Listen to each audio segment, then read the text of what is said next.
Hey guys, I am Jack. Welcome back to Log Cabin Firewood. So we spent the weekend with Wolfridge at Messick's in Mount Joy, and I came home with something pretty cool. You guys ready for this one? So this is my brand new MS 462C, because you guys know I really love the M-Tronics, but check this out. I know some of you have probably seen this, but I have not. And isn't this really, really sexy? Look at the bar on that thing. The black bar looks phenomenal on this saw. But since I am going to box this up today and ship it out, I'm not gonna fuel it up. You're not even gonna get to hear this thing run. We're actually going to take the bar and chain off, take the dogs off, get her boxed up, because it's gonna go somewhere and it's gonna come back really, really mean. So I have wanted to add a 462C to my arsenal for quite some time. And I have also been talking to a buddy of mine for about a year since I found out about him and wanted him to do some work for me. And what we're gonna do to this saw is port it and polish it and all that good jazz. It's gonna have some good motor work done to it to where it's a screamer. Now, is this necessary? Absolutely not. But in one of my previous videos that I will link over here, yeah, I think it's gonna be right here. Chainsaw mods you don't need, but you absolutely want.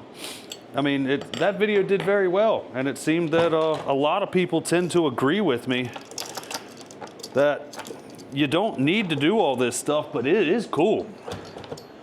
Let's go. Now, I do like this bar, but this is not the light version of this, and I don't think they make a light version in the black. So we're gonna go ahead and remove the dogs, because you really don't need the dogs on here, and whoever your saw builder is, you don't want them getting jabbed up on your dogs either. It is a recommendation that you remove any dogs that are getting sent out to somebody to do some work for you. Is it necessary? No, it's not necessary, it's just recommended. It's also very important to make sure all the fuel and oil is out of your saw. Since this is coming from the factory, it's never even had fuel in it, other than the testing that they did in the factory. But we're gonna go ahead and just put the hardware back on this dog, because you will need this later. I'll need it later. And we're gonna put it in my saw box over here. We can put the clutch cover back on. You can ensure everything is empty. It smells like there was gas in there at one time, but there has never been oil in the oil fill, and they probably only put what they needed in the gas for it to fire up and test. This is the first time I am shipping anything through the mail like I am. So we went to Home Depot and got the smallest box that we could find that I know will fit my saw. And then, because I am Jack and I am Mr. Go Big or Go Home, I got some high performance shipping tape, because we're gonna turn our saw into a high performance saw. One of the things I do recommend is putting some type of added protection inside of this. Just beefing up the bottom of this so the saw doesn't fall through is all I'm doing with putting another piece of heavy cardboard in the bottom. I've never shipped a saw before, so I'm probably gonna do this one overkill. All right, 462. We're gonna see you in probably 3 months. Now, even though this saw is completely empty, it is recommended that you bag your saws up, just in case there's anything in here residual that could leak and make somebody upset in the shipping world. So I actually ran out of bubble wrap. Got a little bit of paper. And you know what else we're gonna do here? because this is all I've got. And maybe, just maybe, he'll return these too. I'm gonna use some firewood bags. And this was all returns from a customer. They gave me all these bags back, so that's awesome. So hopefully, homeboy sends them back to me too. If not, whatever.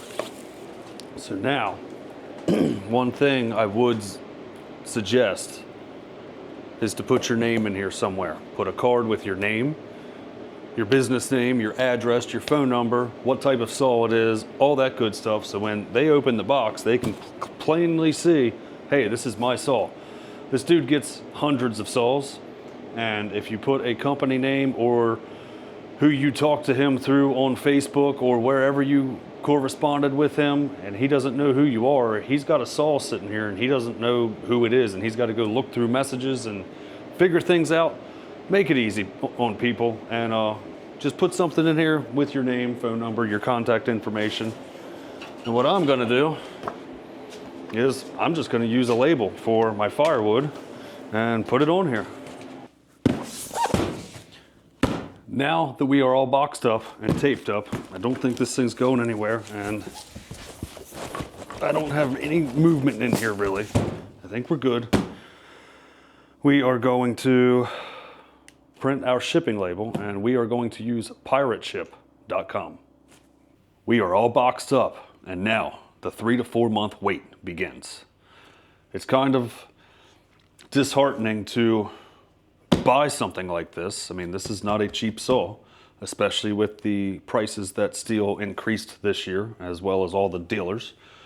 But that's okay, because when this thing comes back, she's gonna be a ripper and a screamer and whatever you want to call it.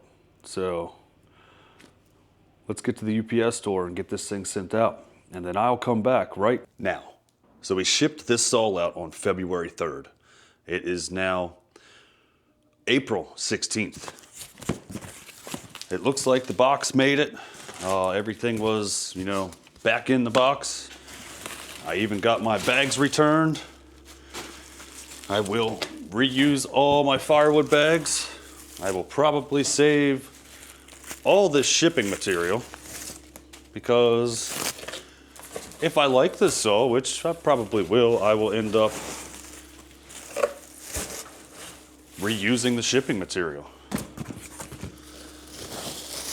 Let's go ahead. I can see the saw. We'll pull her out. Get this box out of the way.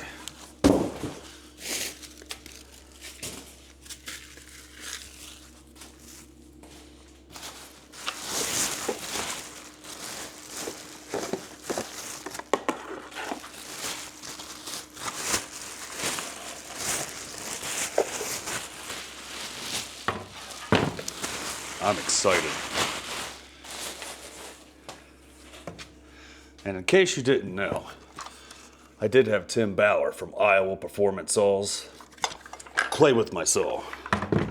I've been talking to Tim for a little over a year now and following him on his social media, and he wanted to do this work, and I finally got him a saw to work on. So I'm super excited, I'm super stoked. But now, the fun part. We got all kinds of goodies in this box to put on here. So one of the first things we're gonna do is put the bark box on. Oh yeah, that is going to be sweet. I do like to use a little bit of Permatex or Loctite when I am putting my screws back in, and a little dab will do you. You don't have to go crazy on these. Looks like Tim put Permatex back on his screws when he put this back together too. And he did tell me when I told him I got this, and since I didn't let him do all these bolt-ons because I wanted to do a video, I said, you just do the motor work and I will do the bolt-on stuff here myself. And he said, please put a muffler on that thing. He was worried that the saw could get hot if you don't put a aftermarket muffler on. So I assured him, I said, dude, I got a box of parts sitting here. Like, when I purchased this saw, the next day I ordered everything I wanted for this thing. Now, is all this stuff necessary? Absolutely not. I mentioned that earlier. Porting is not necessary. All these aftermarket bolt-ons aren't. But if you're going to run a saw, they do say that porting and at least a muffler mod, the saw can run cooler. So, I don't know. We'll find out. We'll see. It's kind of like modding anything. If you're into performance, this is stuff that you can do. But it's absolutely not necessary. One of my buddies, when he bought a 500i, he was under the impression that it had to be ported to fix the four-stroking in small wood and limb wood. I think some builders have fixed the whole four-stroking issue on the 500, but I still think it's gonna sound like trash in small wood. Those saws are designed to be in timber, like big timber. Check that out. Looks pretty good. Up next, let's do the dogs. Now these are the West Coast Saw 3-point felling dogs, and these are the shorties. They're about a 1/4 inch shorter than the standard ones, which you really can't tell a difference. But these big dogs are really for like big bark type trees. We're gonna go ahead and put the dog on the clutch cover first, since I've got the hardware sitting here and I don't want to lose it. So they do have different options for the clutch covers depending on what model saw you have. My saw had the captive lock nuts on it, so West Coast Saw also has a captive lock nut or a captive nut option on their clutch covers. Again, not needed, but this looks really cool. I'm sure there's an easier way to put this on, but this is how I've done it in the past. Hopefully I can get it in one whack. Yep. You don't need it super tight, but make sure it doesn't have a ton of play in it. But I just used a deep 1/4 inch socket. I think we're ready to put some fuel in it. Now I did get the West Coast Saw oiled filter, and I do have the Feller suspension kit in here as well. I'll put that on in another video. I'm excited. I want to get some fuel in this and probably put a sweatshirt on and go at least cut 1 or 2 pieces of wood. So let's do it. So with any saw, you should be running 40-to-1. A lot of people recommend Echo Red Armor. I made the switch 2 years ago, I think. I follow Chick Anik on YouTube, and she swears by the stuff, and most other saw porters or machinists recommend the stuff as well. Yeah, there's been good results with AMSOIL too, but AMSOIL to me is just, it's too expensive, and the Echo Red Armor is still affordable. But we do run non-ethanol fuel as well as the Echo Red Armor, and I go 40-to-1.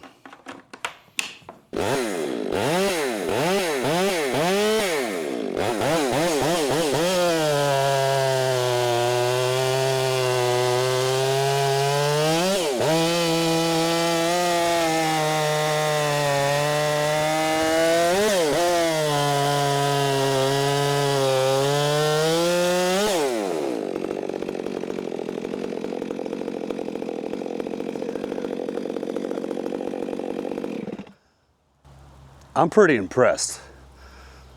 But since it's raining, we're gonna have to come back to this one. But Tim from Iowa Performance Saws, this is an absolute banger, and I'm excited to actually let this saw break in the right way, and that's probably just gonna be letting her eat. But yeah, guys, hope you like this video. If you got any questions, concerns, comments, I will leave Tim's info in the description section of this video or in the comments. But yeah, take care of each other. Let me know what you think about this nice MS462 ported by Iowa Performance Saws. Thanks again, everybody. Take care of each other.